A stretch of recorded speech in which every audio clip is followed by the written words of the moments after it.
김윤경의 생생경제. 안녕하세요. 김윤경입니다. 대기업 등기이사들의 연봉이 공개가 됐죠. 그런데 이 연봉 공개가 반쪽짜리인 건 아시나요? 사실상 회사를 쥐락펴락하면서도 등기가 안 돼 있는 대부분의 재벌 총수 일가 연봉은 공개가 안 됐거든요. 재벌들의 황제 경영을 견제하겠다고 만들어진 의도가 무색합니다. 정부가 공공기관의 인사와 입찰 비리를 대대적으로 점검한다고 합니다. 입찰이나 계약 과정에서 공공기관의 임직원이 단 한 번이라도 비리를 저지르면은 관련 업무를 전문기관에 위탁하는 원스트라이크 아웃 제도 등이 잘 시행되고 있는지를 볼 텐데요. 은밀하게 이루어지던 검은 거래들, 공개될 건 공개되고 바로잡힐 건 바로잡혀야겠죠. 지난해 은행의 재무구조가 악화된 것으로 공개가 됐습니다. 국제결제은행 BIS 기준으로 자기 자본의 비중이 전해보다 떨어졌습니다. 자회사를 인수했다거나 또 대출 확대 이런 것들이 이유가 됐는데 당장은 문제가 있을 정도는 아니지만은 또 금리가 인하되면서 수익성이 둔화된다고 하니까요. 은행들이 어떻게 자본을 더 확충할지에 대한 계획을 철저하게 세워서 공개할 필요가 있을 겁니다. 김윤경이 뽑은 오늘의 생생 키워드, 공개입니다.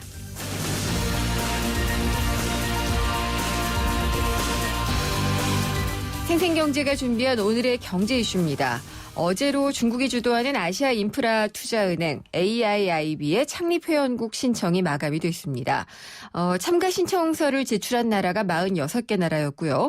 여기에 참가하겠다는 의사를 밝힌 대만까지 하면은 최소 47개 나라가 참여하게 될 것으로 알려져 있는데 예상외로 참여국이 늘어나면서 각국의 셈법이 좀 복잡해지고 있습니다. 특히 우리나라 같은 경우에 지분을 많이 확보하지 못할 수도 있다라는 분석이 나오면서 적극적으로 뛰어들어야 한다는 주장이 나오고 있는데요. 잠시 후 2부에서 AIIB, 아시아 인프라 투자은행을 둘러싼 각국의 셈법 짚어보겠습니다. 평생 직장의 개념 없어진 지 오래죠. 수명은 늘어나고 직장인들 사이에서는 제2의 수익처를 찾는 이들이 늘어나고 있는데요. 예금, 적금, 이자는 너무 낮고요. 그래서 부동산 경매로 눈을 돌리는 사람들이 많다고 합니다. 2부에서요. 온라인 카페에서 실전 경매 멘토로 유명한 이른바 경매 고수 연결해서요. 직장인들이 경매 재테크를 할 수 있는 방법 알아보도록 하겠습니다. 생생경제 1부 시작합니다.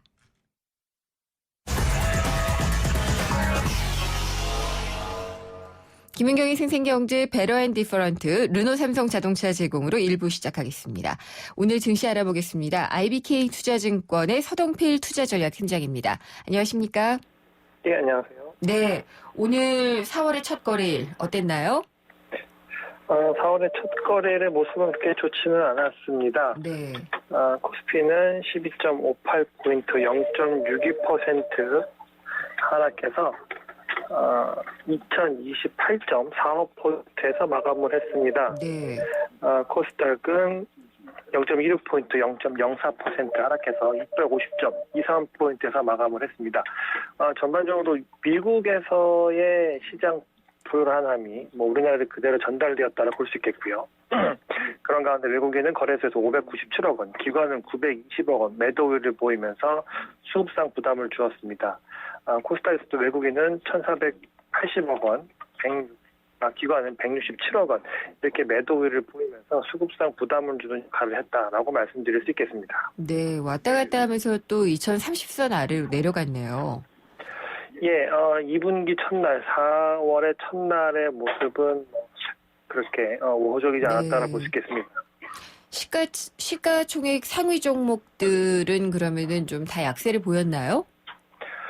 전반적으로 그런 모습이었다라고 총평을 할 수 있겠습니다. 시가총액 상위주라는 개념보다는 그동안에 갤럭시 S6, 삼성전자에서 새로 낸 핸드폰의 수혜주의 대표 종목으로 꼽혔던 삼성전기 같은 종목은 이제 해외 기관의 부정적인 레포트로 인해서 한 5% 이상 하락하는 모습을 보였고요. 네. 또 그동안에 이 바이오, 이 헬스케어의 대장주격이었던 한미약품 같은 경우도 한 3% 이상 하락을 했으니까 전반적으로 그동안에 좀 잘 나갔던 종목들이 상대적으로 좀 부진했다라고 정리할 수 있을 것 같습니다. 현대차 그룹 관련주들도 다 내린 것 같네요. 예, 오늘 환율이 네. 좀 강한 모습을 보였습니다. 그동안에 환율이 좀 약해야지, 원달러 환율이 좀 올라가야지 이 수출주, 특히 자동차주가 좋다, 이런 평가가 있었는데 오늘 환율이 강하게 하락하면서 원화가 강세를 가면서 현대차 2.67%는 하락하면서 네. 전반적으로 자동차는 환율의 피해를 입었다라고 정리할 수 있겠습니다. 그러면은 그 밖에 좀 눈에 띄는 종목이나 업종은 또 뭐가 있었나요? 다시 한번 눈에 띄는 종목들은 이 화장품주라고 말씀드릴 수 있을 것 같습니다. 네. 그동안에 좀 숨을 고르는 모습이었는데요. 다시 화장품 관련된 종목들, 중국 소비 관련주들의 모습이 다시 좋은 모양새로 돌아섰고요. 또 유가가 하락하다 보니까 아시아나항공, 대한항공 같은 이 항공주들도 다시 한번 이 수익 개선 기대감으로 움직여서 운송 쪽이 좀 더 다시 한번 좋은 모양새를 보여주었다라고 할 수 있겠습니다. 또 아울러서는 많은 종목을 가지고 있지는 않지만 소비 관련된 백화점주들 이런 쪽도 오늘 주식시장의 주가 모양새 나쁘지 않았기 때문에 전반적으로 평가를 하면 다시 한번 화장품 관련주들이 상승했고 또 역시 중국 관련 소비주들 그리고 유가 하락에 따른 항공주들 이런 쪽들이 좀 강한 모습을 보였다라고 정리할 수 있겠습니다. 시장이 잠깐 좀 숨고르기를 하는 걸까요? 아니면은 또다시 또 비실비실하는 모습을 보일까요? 일정 수준의 숨고르기 정도라고 평가할 수 있겠습니다. 네. 숨고를 평가하려면은 코스피 2000선을 기준으로 2000선이 지지력을 발휘해 주어야지 숨고르기다 평가를 할 수 있을 것 같은데요. 외국인 투자자들 그렇게 많은 규모의 차익실현 매물을 내놓지 않았고요. 네. 또 장중에는 미국에서 이 나스닥과 이 S&P 선물이 좀 강하게 빠지면서 시장의 불안 요인을 자행했지만 전반적으로 이 정도의 낙폭이라고 한다면 어제 미국 시장, 유럽 시장 빠진 거는 충분히 잘 소화해냈다라고 보여지니까 네. 숨고르기지 조정으로 들어서는 초입이다라고 볼 필요는 없어 보입니다. 알겠습니다. 오늘 말씀 잘 들었습니다. 감사합니다. 네, 감사합니다. IBK 투자증권의 서동필 투자전략팀장이었습니다.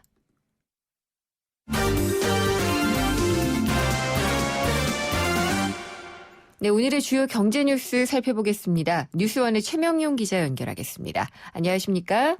네, 안녕하십니까? 4월의 첫날인데요. 네. 예, 그러니까 2분기가 시작되는 날이죠. 그렇습니다. 경제가 어떻게 될까 4월 들어서는 많이 걱정들도 하고 기대들도 하고 있는 것 같은데 지표 나온 것들은 좀 어떤가요? 3월까지, 예. 4월 첫날부터 이런 소식을 전하는 게 조금 안타깝긴 한데요. 이 3월 경제 지표가 약간은 좀 우울했다라는 예. 소식이 있습니다. 어떤 게 있나요? 산업통상자원부가 오늘 수출입 통계를 이제 잠정치로 발표를 했는데 잘 아시다시피 이제 한국이 수출 중심의 경제인데요. 이 3월 들어서 수출이 조금 많이 줄었다고 이렇게 발표가 됐습니다. 네. 3월 수출액이 전년 동월 대비 4.2% 줄어든 469억 8,800만 달러로 집계가 됐다고 하는데 3개월 연속 감소세를 보인 겁니다. 수출하고 또 같이 되는 게 수입인데 네. 수입은 이보다 더 많이 줄었습니다. 15.3% 감소한 385억 9,600만 달러를 기록을 해서 수출보다 수입이 더 많이 줄면서 무역 수지는 사상 최대 흑자를 보였습니다.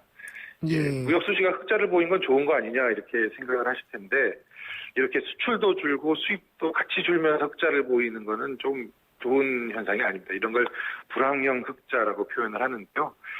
그런 면에서 조금 안 좋은 소식이라고 볼 수 있겠습니다. 수입이 훨씬 더 많이 줄어들었죠. 비중으로 보면은요. 네, 그렇습니다. 이게 유가가 좀 하락한 영향이라든지 환율 영향 이런 것도 좀 있지 않을까요? 그렇습니다. 수입이 줄어든 가장 큰 원인은 유가인데요. 네.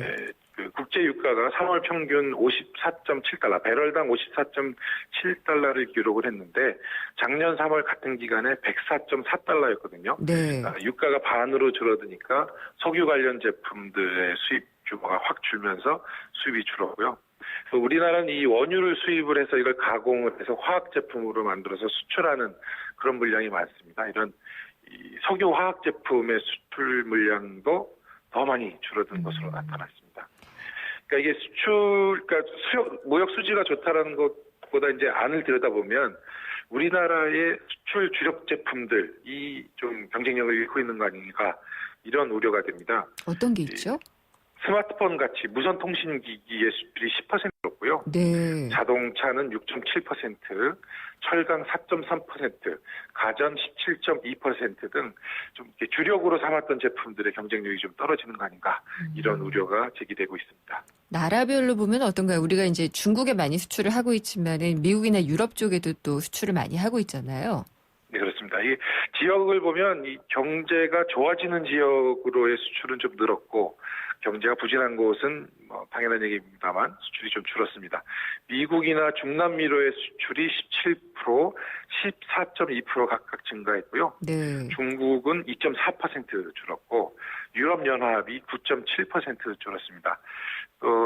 저 뉴스에서 많이 접하셨을 텐데 경제 위기라고까지 얘기되는 러시아, 네. 루브르 폭락 사태까지 있었는데요. 러시아로의 수출은 57%나 감소했다고 나옵니다. 그렇군요. 네. 근데 걱정을 좀 해야지 될 때인가요? 아니면 좀 지켜보면 될까요? 경기가 호조를 띠면 자연스럽게 해결될 문제라고도 볼 수는 있는데, 네. 그런 걸 마냥 기다리기만은 하기는 좀 우리 경제 상황이 좀 급하지 않을까 이런 생각이 들고요. 산업부도 생산성은 좋아지고 있으니까 괜찮은 거 아니냐 이런 평가를 하면서도 수출 촉진 대책은 좀 필요하겠다 이렇게 네. 진단을 하고 있습니다. 이 경제가 안 좋으면은 사실 사회도 불안해지잖아요. 네네, 그래서 맞습니다. 경제적으로도 그렇고 범죄가 많이 늘어나는데 특히나 네. 보험 사기가 그렇게 많이 늘어난다고 하죠? 그렇습니다. 이게 뭐 시청자 여러분께서 좀 기억을 하실 텐데요. 그 경남 거제에서 일어났던 그 람보르기니 네. 추돌 사고가 한 번 있었습니다. 조작한 거라고 하죠? 네, 뒷차가 와서 들이받았는데 네. 운전자가 서로 알고 있었던 사이고 둘이 짜고 한 거 아니냐. 그때 수리비만 2억 원이 나온다. 뭐 이런 얘기가 회자가 됐는데 네. 뭐 경찰이 수사를 한다고 그랬으니까 뭐 결론이 아직 내려진 건 아니지만 좀 의심은 가는 사건이었고요. 이런 식으로 보험 사기가 작년 한 해 동안 적발된 금액만 5,997억 원, 약 6천억 원에 달했다고 합니다. 네. 뭐 사상 최대 규모인데요. 적발된 건수만 이 정도니까 실제로는 이보다 훨씬 많을 것이다 이렇게 추측은 되고요. 네. 이 관련된 혐의자만 84,300명에 달했다고 합니다. 알겠습니다. 좀 너무하다 싶은 네. 생각까지 듭니다. 예, 최명용 기자 오늘 시간 관계상 여기까지 좀 들어야 될 것 같습니다. 네, 말씀 잘 알겠습니다. 들었습니다. 감사합니다. 네, 고맙습니다. 뉴스원의 최명용 기자였고요. 지금 호남 고속철도 개통식에서 박근혜 대통령이 축사를 하고 있는데요. 현장 잠깐 다녀오도록 하겠습니다. 되기를 기원합니다.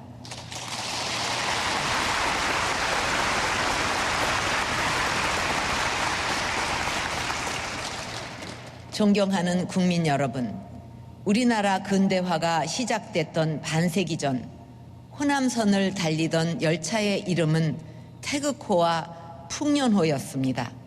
조국을 사랑하는 애국심이 담긴 태극의 정신과 풍요로운 발전을 기원했던 풍년의 마음이 호남 고속철도에 그대로 이어져서 호남과 대한민국 재도약의 역사를 써가기를 기대합니다.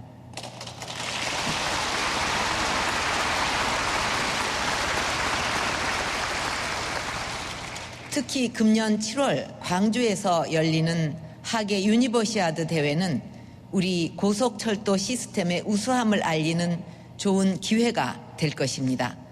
많은 외국인 참가자와 관람객들이 호남 고속철도를 이용해서 대회의 성공과 지역 관광 활성화에 도움을 주고 우리의 우수한 고속철도 시스템을 세계에 알리는 좋은 기회가 되기를 바랍니다. 국민과 정부, 철도 관계자 모두가 한마음이 된다면 우리의 꿈과 비전은 반드시 이루어질 것입니다. 다시 한번 호남 고속철도 개통을 축하드리며 함께 애써주신 광주 시민, 전남북, 충남북 도민 여러분, 그리고 관계자 여러분 모두의 노고에 감사를 드립니다. 감사합니다.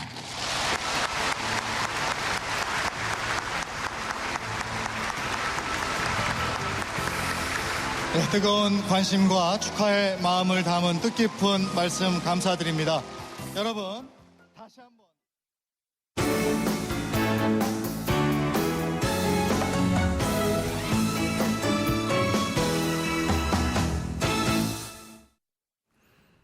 네, 경부고속철도 개통된 지 11년 만이었죠. 오늘 호남 고속철도 개통식이 열렸고요. 내일부터 본격 운행에 들어가는데 개통식 현장에서 박근혜 대통령의 축사 현장을 잠시 다녀왔습니다. 생생경제 1부는 여기까지고요. 2부에서는 AIIB, 아시아인프라투자은행, 지금 참여국이 예상보다 엄청나게 늘어났는데 각 참가국들의 셈법이 좀 복잡해지고 있습니다. 일본도 그렇고요. 그래서 우리나라도 지분 확보 좀 어렵지 않느냐는 얘기가 나오고 있는데 잠시 후 2부에서 짚어보도록 하겠습니다.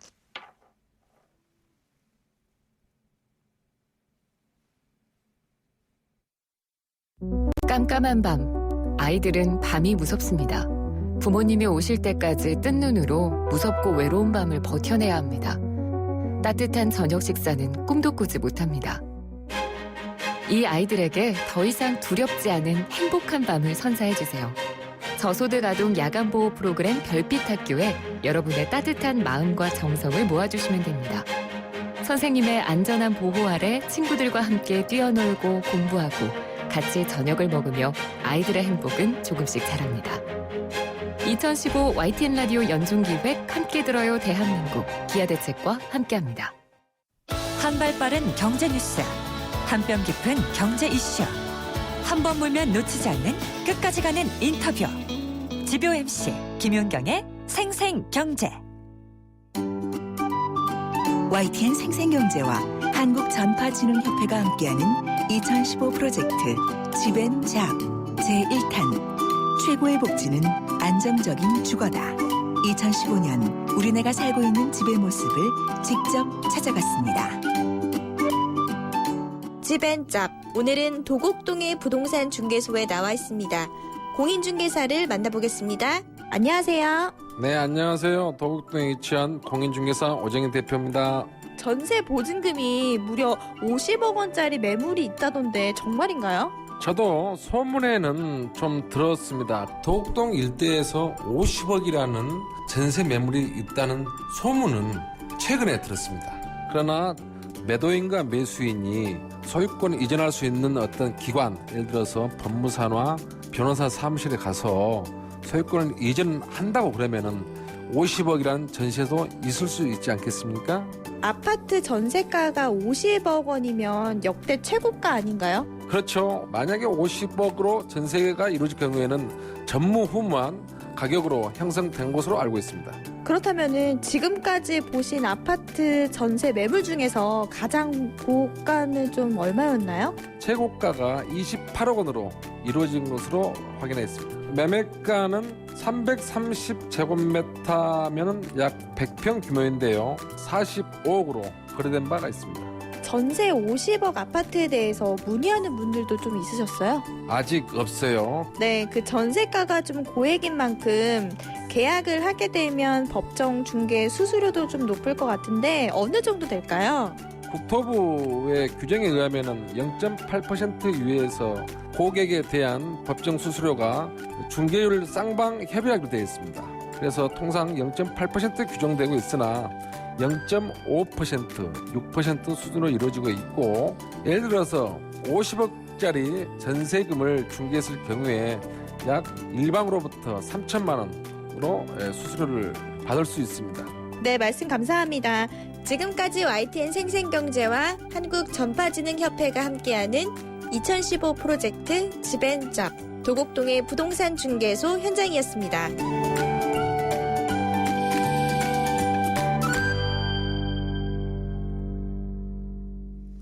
예, 생생경제 장기 프로젝트입니다. 집앤잡. 그중에서 오늘부터는 3개월 동안 먼저 1탄으로 프로젝트 프로그램 집을 시작을 합니다.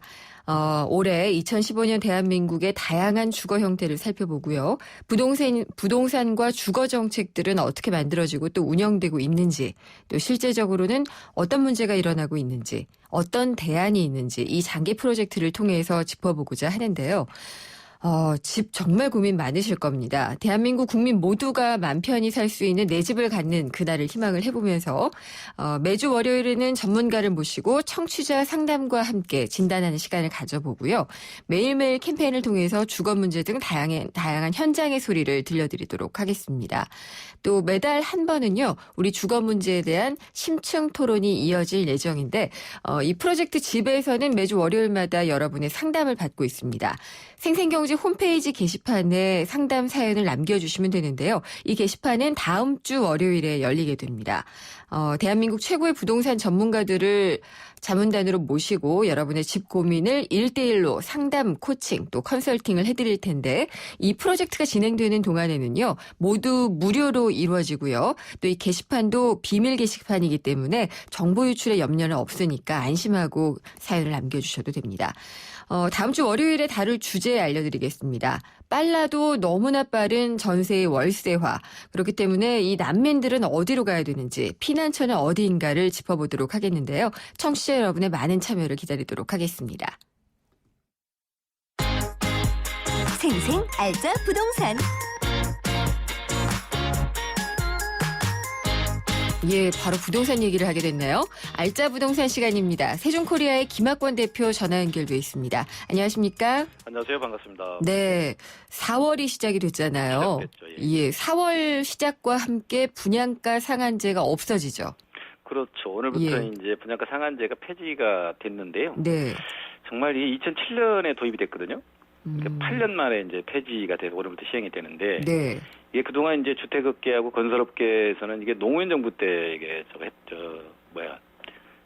상한제가 적용됐거든요. 투기와의 전쟁을 벌일 때였죠. 그렇죠. 이제 분양가라든지 집값이 너무 상승하다 보니까 네. 소위 이제 그 부동산 3대 대못이라고 그래가지고 종부세, 네. 분양가 상한제, 재건축 개발이 와서 이건데 이제 대못이라고 굉장히 불만들이 많았습니다.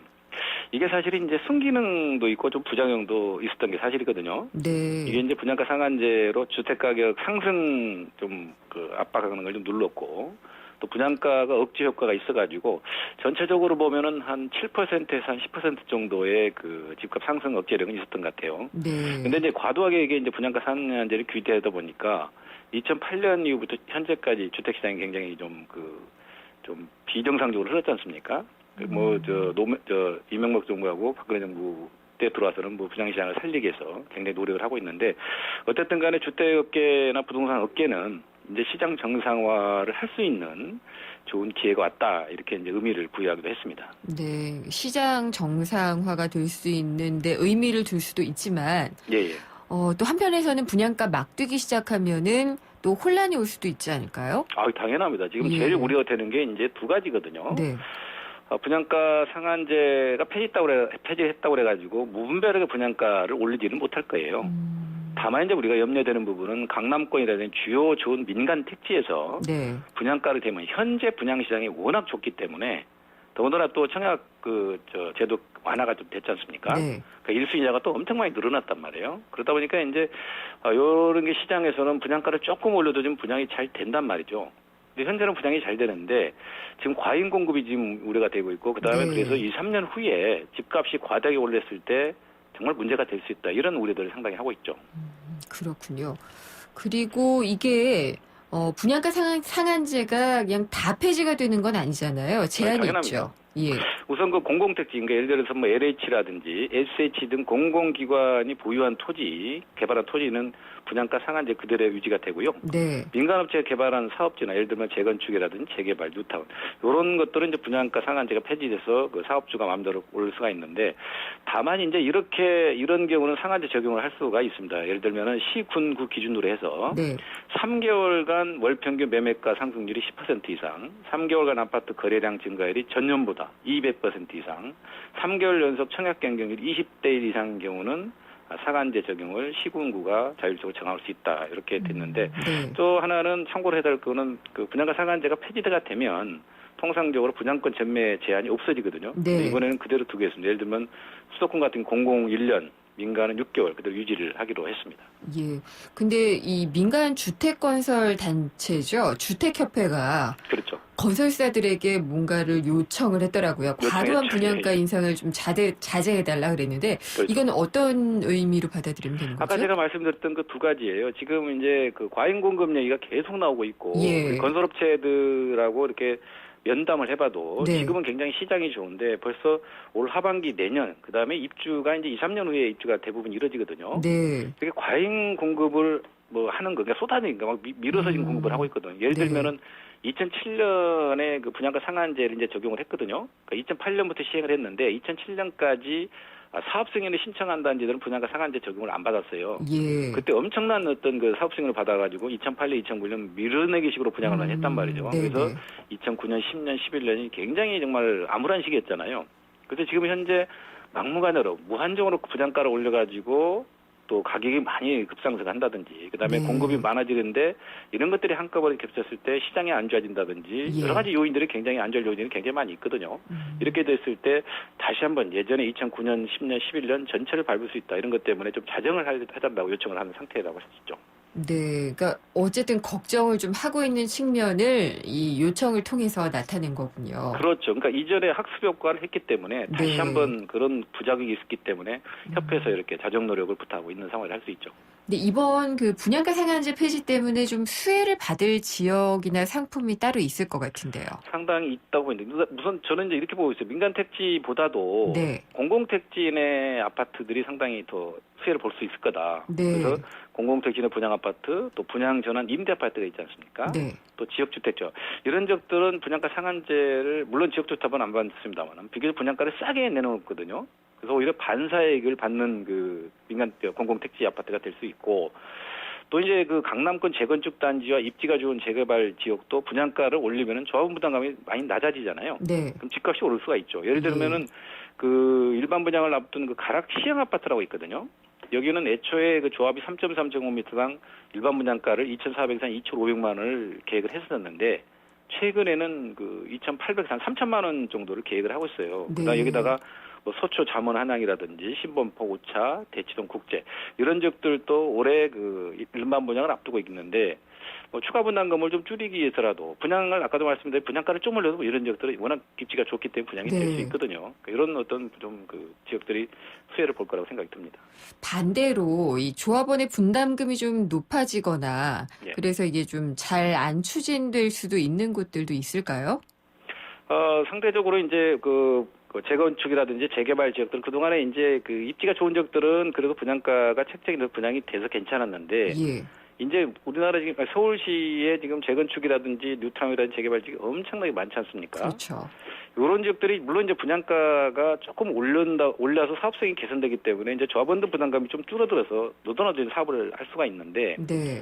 이게 시장이 이제 뭐 그렇다고 해서 분양가를 과도하게 올릴 수 있는 상황은 아니에요. 물론 이전보다는 이제 이렇게 추진했던 단지들이 지지문했던 단지들이 어떤 상황 추이를 보고 사업 추진을 보면서 좀 진행될 가능성이 있는데 그렇다고 그래가지고 지금 한꺼번에 네. 많은 단지들이 막 추진을 해가지고 시장에 막 열기가 온다든지 급상승 이런 상황은 오지 않을 거라고 판단하는 거죠. 그러니까 온도차가 예. 뭐 서울이라든지 강남이라든지 이런 곳은 뜨겁고 다른 곳은 냉랭하고 한 그런 양극화가 좀 많이 나타나지 그렇죠. 않을까요? 지금도 분양 시장이 지금도 그렇게 나타나 있거든요. 네. 수도권에서도 뭐 택지개발지구는 굉장히 인기가 있는 반면에 민간 택지들은 뭐 3순위도 미달된 지역이 상당히 많이 있어요. 그러니까요. 지금 분양가 상한제가 폐지된다 해도 예. 강남권 일부 단지고 더군다나 아까도 말씀드린 미분양으로 인해서 굉장히 고초를 겪었던 건설자들이 굉장히 많지 않습니까? 그럼요. 그러니까 지금 분양이 잘 된 거는 분양가가 싸기 때문에 분양이 잘 되거든요. 네. 그래서 과도하게 분양가 상한제 폐지가 됐다고 그래가지고 일부 지역만 각 분양가 올릴 수 있는 거예요. 근데 이제 저희가 염려스러운 거는 그런 지역으로 올리다 보면은 주변 집값까지 영향을 미칠 수 있다. 네. 이게 과도하게 올렸을 때는 상당히 부담이 든다. 이런 좀 우려를 경계하는 거죠. 그리고 이제 과잉 공급 얘기를 하셨는데 어쨌든 이게 분양이 돼서 완전하게 판매가 되는 완판도 굉장히 중요하잖아요. 그렇죠. 예, 그래서 그게 될 수 있도록 좀 시장이 잘 기능했으면 좋겠다는 생각은 드네요. 그렇게 건설업체의 자정 노력을 좀 해야 될 거예요. 네.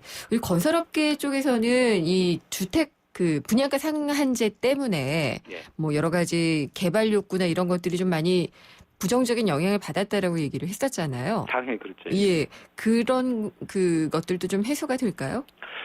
그동안에 이제 한 8년 동안 예. 그 상품 개발을 많이 하고 싶어도 못했다. 분양가를 이렇게 많이 얘기하잖아요. 못 받기 때문에 그렇게 못했고, 그다음에 이제 그동안에 건설업체에 묶어놨던 땅들이 굉장히 많았어요. 네. 분양가 상한제가 아무래도 폐지가 되면 어떤 그 수요자들이 그런 기대감 때문에 이제 개발 효과가 충분히 나타날 수 있고 시장이 좀 회복될 가능성이 있었는데, 그것 때문에 사실은 그 개발 못하는 현장도 굉장히 많이 있었죠. 그래서 네. 처음 지정될 때부터 굉장히 건설업체는 반대를 했었고, 뭐 이제는 조금 그 상품 질이 좀 향상될 소지도 있고, 아까 말씀드렸다시피 주택 시장은 정상화의 길로 갈 수 있다라고 판단하기 때문에 네. 뭐 건설업체는 상당히 반기는 분위기죠. 그러면은 지금 그렇지 않아도 분양 시장은 뜨거워지는 편이었고요. 예. 주택 시장 전체로 볼 때 이 분양가 상한제 폐지를 통해서 예. 좀 시장은 밝게 볼 수 있을까요? 저는 양날의 칼이 될 수도 있다고 볼 수 있거든요. 네. 이제 분양가 상한제 폐지됐기 때문에 분양가를 마음대로 정할 수 있죠, 사업체가. 예. 근데 지금 현재 그 분양 시장이 아까도 워낙 좋기 때문에 웬만한 분양가 조금 올리면 분양이 무조건 될 거예요. 왜 그러면은 그 신규 분양 시장이 물론 공급들은 많지만 아까 청약제도 개편이라든지 이런 것 때문에 기대감들이 많아서 분양을 너도나도 받고 있거든요. 근데 지금 보면은 우리가 지금만 보지 말고 뭐 우리나라 지금 전체적으로 인구 구조라든지 경제 성장률이라든지 외부 요인 이런 것들을 감안했을 때 과도한 분양가로 분양해서 분양은 현재는 되겠지만 네. 나중에 부메랑이 돼서 돌아올 수가 있다는 얘기거든요. 그렇겠죠. 아까 2, 3년 후에 또 내다본다고 예. 상당히 불안한 요소가 있기 때문에 건설업체들이 분양가를 과도 올리는 것을 좀 자정할 필요가 있다고 보여집니다. 네. 어쨌든 그 하나의 또 그 데모시라고 여겨졌던 것을 뽑기 때문에 시장 거래 활성화라든지 이런 것들은 좀 기대를 해볼 만하겠죠. 당연합니다. 네. 오늘 말씀 잘 들었습니다. 감사합니다. 네, 감사합니다. 세종코리아의 김학권 대표였습니다. 집을 사야 하나? 전세를 월세로 갈아타야 하나? 고민되신다고요? 갖고 있는 자산으로 대출까지 받으면 위험성이 어느 정도 될지 궁금하시다고요? YTN 생생경제 홈페이지에 접속해 집앤잡 게시판에 고민을 남겨주시면 속 시원히 해결해드리겠습니다. 비공개로 자세한 내용과 연락처를 남겨주시면 직장, 재무 상황에 맞는 투자 또는 거주를 위한 설계부터 가장 적합한 대출 상품까지 최고의 전문가의 조언을 받을 수 있는 기회를 드리겠습니다. 물론 무료이고요. 원하는 전문가를 지정할 수 있는 특급 찬스도 드립니다. 컨설팅 접수는 2015 프로젝트 집앤잡 제1탄. 최고의 복지는 안정적인 주거다가 진행될 때까지니까요. 빨리 서둘러주세요. YTN 생생경제 홈페이지 중 집앤잡 게시판에 비공개로 남겨주시면 됩니다. 생생경제와 한국전파진흥협회가 함께하는 2015 프로젝트 집앤잡. 여러분의 많은 성원 바랍니다.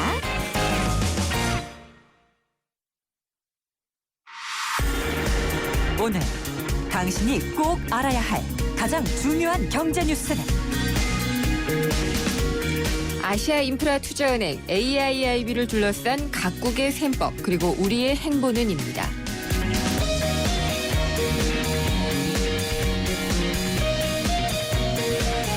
중국이 주도해서 설립하려고 하고 있죠. 아시아인프라투자은행 AIIB의 창립 회원국이요. 최소 47개 나라가 될 것으로 집계가 됩니다. 마감일인 어제 오후 6시 기준으로 신청서를 제출한 국가가 46개 나라였고요. 여기에 대만이 참가 의사를 밝혔기 때문에 47개 나라입니다. 이게 설립이 가시화가 되니까 참여국은 참여국대로 또 참여하지 않은 나라는 참여하지 않은 나라대로 각국의 머리가 좀 복잡해지고 있습니다. 그리고 우리도 이 지분을 생각보다 좀 적게 확보할 수도 있다 이런 얘기가 나오고 있어서 고심일 텐데요. AIIB를 둘러싼 각국의 셈법과 우리나라의 행보, 코차이 경제금융연구소장이신 정유신 서강대 경영학부 교수와 함께 자세히 짚어보도록 하겠습니다. 교수님 안녕하십니까? 네, 안녕하세요. 네, 아시아인프라투자은행 AIIB의 참가 신청 마감일이 어제 3월 31일까지였잖아요. 네네. 꽤 많은 나라가 46개 나라가 신청을 했고 대만도 참가를 하겠다라고 밝혔으니까 47개 나라였는데 꽤 많죠? 예, 많습니다. 그러니까 예. 대만은 이제 뭐 중국 입장에서 볼 때는 또 국가를 이제 해결 안 하기 때문에 그러니까요. 수도 있는데 예. 이게 작년 말까지만 해도 한 21개? 뭐 이런 정도 뭐 얘기가 됐었어요. 그러니까 네. 3개월 만에 지금 2배 이상으로 늘어났으니까 예. 예, 많이 신청한 거죠. 예. 아니, 어떻게 이렇게 흥행을 했을까요? 이 중국이 세일즈를 잘한 건가요? 뭐 아니면은 이익을 볼 것이라고 생각한 사람들이 계산을 잘하고 접근을 한 건가요? 글쎄 이제 뭐 양자가 있을 것 같긴 한데요. 네. 작년에 그 시진핑 그 중국 주석이 우리나라 그 위안화 방문 한번 했었지 않습니까? 그렇죠. 저희가 먼저 방문을 예. 하고 그 7월 초인가 방문했던 것 같은데 네. 그때도 이제 그런 걸 좀 느꼈었을 거예요. 그러니까 그 시진핑 주석이라는 분이 굉장히 그 국내 쪽도 그렇지만 해외 쪽의 그 외교나 네. 국제 정치가 굉장히 능하다 이런 생각을 좀 했었고요. 그때도 와서 그 뭐 선물을 받겠죠, 사실은 위안화 네. 직거래 이거 개설하고 뭐 이렇게 했는데 사실 그게 이제 우리한테 선물인 것 같지만 중국도 굉장히 필요한 거였었거든요. 네. 위안화 국제화약하면 이제 그런 거에 대한 세일즈를 굉장히 잘하시는 분이다 이런 생각이 좀 들었고 이번에도 이제 그런 걸 좀 많이 했다는 생각이 좀 들어요. 그리고 그 국가 다른 나라 입장에서 볼 때도 사실 이제 이게 무슨 뭐 국제 정치 외교 그런 차원뿐만이 아니라 네. 실질적으로 그 경제적인 그런 그 득실이 굉장히 있는 거기 때문에 또 예. 참가를 많이 한 거라고 볼 수 있는 거고요. 네. 그렇죠. 근데 일본 같은 경우에는 정말 그 발을 동동 구르면서 지켜봤을 것 같은데 가입국이 이렇게 많을 줄 몰랐다라고 하더라고요. 예. 그래서 이제 저희도 그렇고 네. 이게 막 왜 그런 거 있잖아요. 막판에 뭐 네. 주식 같은 경우도 산다 하면 언제 뭐 막 그 마지막에 거기서 또 예. 사기도 하고 그러니까 네. 이 정도 늘지를 몰랐었다는 건 좀 뭐 충분히 이제 그럴 가능성이 있는 거고요. 근데 이제 일본은 네. 그 ADB 아시아 개발은행이죠. 네. 거기 사실 1대 주주거든요. 그렇죠. 그러니까 미국보다 지분이 더 많고 그런 이유도 있고 또 네. 지금 어떻게 보면 이제 중국과 일본과 중국 간의 관계가 사실 굉장히 좀 안 좋은 모습을 보였잖아요. 그동안에. 그렇죠. 그런 예. 측면도 있고. 또 이제 일본은 지금 사실은 미국하고 이번에 또 그 아베 총리가 가지 않습니까? 네. 그래서 어떻게 보면 이제 신미럴 관계를 갖다 지금 형성하고 있는 거기 때문에 미국이 좀 강한 반대를 하고 있어서 이 네. AIB에 대해서 예. 일본이 선뜻 좀 들어가기는 어려운 상황이고요. 근데 그렇지만 일본도 지금 내부적으로는 사실 굉장히 그 검토를 많이 하고 있고 네. 내부 의견으로는 이건 가입해야 된다. 경제이 이게 상당히 크다고 판단을 하는 거니까요. 네. 그래서 이제 어떤 경우에 따라서는 다시 또 뭐 자기네가 할 수 있다라고 할 수도 있습니다. 예. 그러니까 뭐 파이낸셜 타임스가 인터뷰를 했던데 중국에 있는 그 주중 일본 대사는 뭐 수개월 안에 일본이 AIIB에 참여할 수도 있다라고 했는데 이제 정부는 그게 아니다라고 또 얘기를 하는 해프닝도 있는 것 같아요. 그렇게 얘기해야 되겠죠. 예. 중국에 있는 주중대사는 그렇게 얘기를 하고 예. 정부는 또 그렇게 안 하고 지금 아베 총리도 미국 가서 의회 연설하게 돼 있잖아요. 네. 그러니까 이게 하나의 그 외교의 방식이기도 한 것 같고요. 예, 네. 지금 그 과정이라고 생각을 합니다. 예. 이제 뭐 하나의 봐야 되는 그런 요소가 되겠죠. 중국은 자기네들 뭐 쾌재를 불러도 될 것 같고 뭐 그런 표현도 나오더라고요. 그 자신들의 매체이기는 하지만 중국 신문에는 이런 나라들이 뭐 유럽 나라도 그렇고 다들 AIIB에 가입하기 위해서 오리엔탈 특급에 올라탔다. 뭐 이런 표현도 쓰고요. 굉장히 좋아하고 있는 것 같아요. 이게 이제 어차피 또 중국 내부에서는 또 이제 선전도 해야 되고 네. 그런 것도 있을 거고요. 근데 사실 또 그런 거라고 생각합니다. 그러니까 네. 성공적으로 일단은 시작을 했다라고 판단이 되고요. 네. 실질적으로 작년 11월 8일 날 에이펙이죠. 북경에서 네. 지금 에이펙 회의를 했잖아요. 근데 그때 이제 에이펙 참가국 회의하고 별도로 시진핑 주석이 또 이런 그 AIB, 뭐 실크로드 같은 맥락인데 네. 거기 이제 그 참여국들 뭐 파키스탄, 방글라데시, 뭐 미얀마, 뭐 캄보디아 이쪽하고도 이제 회의를 했어요. 네. 사실 일종의 이제 데몬스트레이션인데 그 시즌 날 때마다 사실은 이제 뭐 AIB, 실크로드 이렇게 했잖아요. 맞아요. 예. 그러니까 이제 그런 측면에서 볼 때는 이제 성공이라고 할 수가 있는 거고 또 지금 참여국 보면은 북미를 빼놓고는 지금 전 세계 다 이렇게 고루고루가 들어와 있거든요. 네. 그 세계 전역이라고 할 수가 있으니까 일단 쾌재고. 근데 실제적으로 중국이 진짜 쾌재를 부르는 이유는 이게 G2가 지금 미국하고 중국인데 네. 서로 삽바 싸움을 하는 거잖아요. 근데 예. 이제 그런 측면에서 봤을 때 일단은 좀 중국이 외교적으로 네. 뭐 성공했다고 할 수 있는 거죠. 왜냐하면 지금 중앙아시아, 서남아시아가 아시아 쪽으로 가는 그쪽 길들이 실크로드 이런 쪽의 대상 지역과 국가들이 미국이 사실은 중국을 둘러싼 지역들이에요. 그렇죠. 그 피버트 아시아라케 갖고 아시아 세계 전략을 갖다 제청했었잖아요. 네. 저기죠. 클린턴. 네. 그래가지고 사실 이제 그런 쪽 군사시설을 다 깔아놨는데 그쪽을 지금 상업적으로 해서 뚫고 나가겠다는 거잖아요. 그러니까 사실 이제 여러 가지 이슈들이 있는데 그런 측면에서 이제 성공했다고 할 수도 있지만 그런 그 국제 정치 외교적 그런 그 성공 외에 네. 진짜 더 중요한 거는 지금 우리 중국의 국내 경제 이슈입니다. 그래서 그렇겠죠. 예. 중국이 지금 뭐 저번에 이제 3월 초에 양회도 했잖아요. 예. 전임대하고 또 그 정치협상회의 양회락 하는데 양회할 때도 나왔지만 성장률이 지금 작년 대비 떨어졌잖아요. 목표가. 네. 작년 7.5%에서 올해가 7.0%, 7%인데 근데 그렇게 된 여러 가지 이유 중에 하나가 실질적으로 리만 사태 2008년 금융위기 온 다음에 중국이 그거 갖다가 성장을 위축시키지 않으려고 굉장히 그때 돈을 많이 풀었어요. 네. 그때 푼 것의 대부분의 돈들이 어떤 특정 산업, 지금 구경제 산업이라고 하는데 철강, 화학, 조선, 시멘트, 건설 이런 쪽이요. 이런 쪽에 돈이 굉장히 많이 들어가고 생산 소비가 과잉이 됐습니다. 공급 예. 과잉이에요. 이걸 갖다가 지금 계속 놔둬갖고는 이제 가격 떨어지고 지역 도산하고 여러 가지 문제가 생기니까 이제 구조조정을 했는데 이거 구조조정 계속 하려고 하면 계속 좀 문제가 있거든요. 그래서 지금 사실은 그거 국내 경제 이슈의 돌파구 생각한 게 네. 사실은 지금 그 실크로드 전략이고 그거 네. 갖다가 돈줄로 백업해주는 게 AIB거든요. 그래서 그렇게도 보시는군요. 네. 네, 그래서 지금 예. 그거 갖다 구중해갖고 다 뭐 생산 소비 갖다 줄이고 공장 가동 줄이고 뭐 이렇게 할 수 있는데 그렇게 하면 굉장히 애로사항이 많이 생기니까 네. 이거를 수출하자. 라고 생각할 수 있는 거죠. 그래서 아시아 쪽에 그 수요 갖다 트다 보니까 실질적으로 그런 그 아시아 쪽은 세계 지역에서 가장 성장이 빠를 것으로 예상되는 그런 지역이기도 하고. 개발할 곳도 많고요. 그러니까 당연히 이제 처음에 이제 그 성장하려고 하면 개발해야 되잖아요. 인프라 네. 개발하고 그러고 나서 이제 공장 짓고 거기서 뭐 제품 만들고 수출하고 이렇게 하는 거니까 그런 수요가 상당히 있는 거예요. 그러니까 이거를 왜 우리가 공장 문 닫고 줄이고 막 이렇게 하냐. 네. 그쪽 수요가 있는데 이거 갖다 돌려갖고 수출 돌리면 윈윈이다.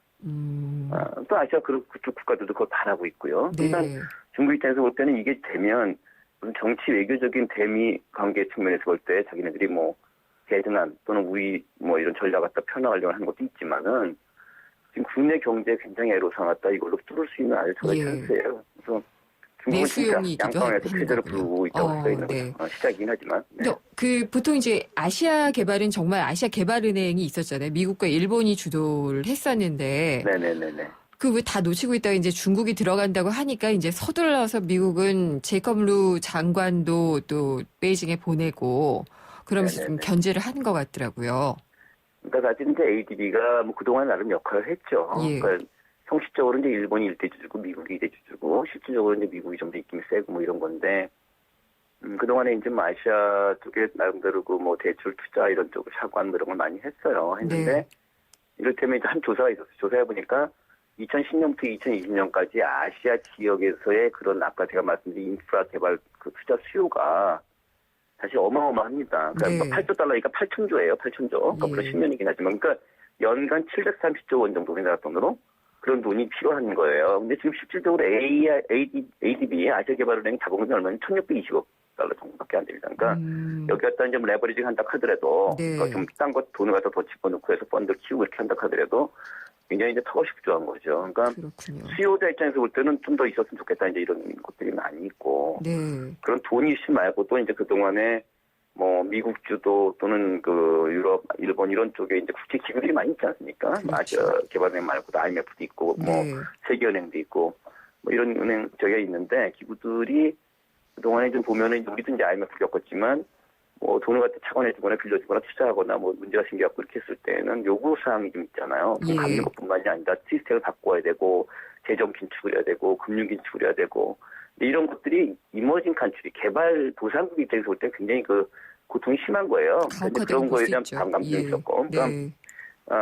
이제 이렇게 나오니까 지금 사실 미국하고 뭐 이제 이게 좀 당황은 하죠. 물론 이제 뭐 전부 다 생각이 다 있겠지만. 네. 그래서 이제 작년 말까지 굉장히 강하게 반대를 했다가 현실적으로 사실 이제 반대만 해서 될 일이 아니라는 거를 판단을 알겠습니다. 최근에 하고. 예. 아마 이제 뭐 정확히는 모르겠지만 보태 가지고 하겠죠. 이제 협상 네. 조건이죠. 그래서 지금 미국이 내세우는 그런 조건이 좀 있어요.